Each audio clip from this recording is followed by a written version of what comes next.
Pembelajaran tatap muka di Banjarmasin wacananya akan digelar bulan Juli atau bertepatan dengan masuknya tahun ajaran baru 2021-2022. Bahkan pembelajaran tatap muka nantinya akan diikuti sabarataan jenjang atau kelas dari SD hingga SMP. Sementara bagi kuitan siswa yang masih belum menyetujui pembelajaran tatap muka tetap mendapat fasilitas belajar melalui daring. Pemirsa, berikut untuk kabar selengkapnya.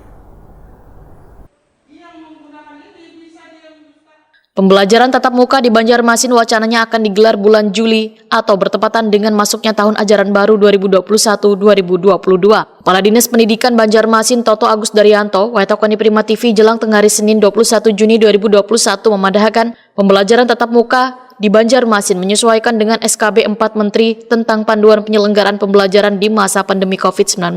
Sekolah akan melayani pembelajaran tatap muka akan dimulai pada tahun ajaran 2021-2022. Bahkan pembelajaran tatap muka yang diawali pada tahun ajaran baru ini diikuti seberatan jenjang atau kelas dari SD hingga SMP. Pemberlakuan pembelajaran tatap muka ini, ujar Toto Agus Daryanto, tetap meminta persetujuan kuitan siswa agar pembelajaran yang tetap mematuhi protokol kesehatan ini bisa berjalan lancar dan aman. Sementara bagi kuitan siswa yang masih belum menyetujui pembelajaran tatap muka tetap mendapat fasilitas pembelajaran melalui daring. Toto Agus Daryanto menegaskan bila seberatan sekolah mulai SD dan SMP sudah siap untuk memberlakukan pembelajaran tatap muka karena sebelumnya sekolah-sekolah tersebut sudah dilengkapi dengan protokol kesehatan yang lengkap.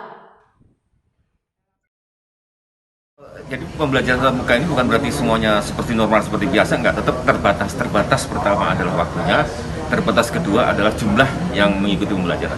Tetap. Tapi kan kalau kemarin kita kan kelas 1 SD sampai kelas 3 kan nggak belajar. Nah, untuk tahun depan, tahun ini ya, tahun pelajaran yang akan datang, kita akan belajar.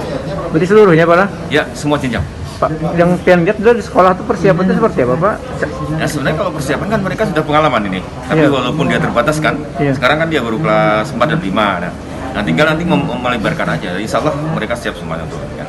Tapi orang tua kan gimana tuh, Pak? Nah, itu tergantung mereka. Jadi artinya begini, pembelajaran tatap muka itu untuk melayani bagi orang tua yang mengizinkan pembelajaran tatap muka. Tapi kalau tidak, ya silakan kita dilayani dengan pembelajaran jarak jauh. Toto Agus Daryanto meminta siswa yang masuk sekolah wayah pemberlakuan pembelajaran tatap muka nanti untuk mematuhi protokol kesehatan demi keamanan dan kenyamanan bersama.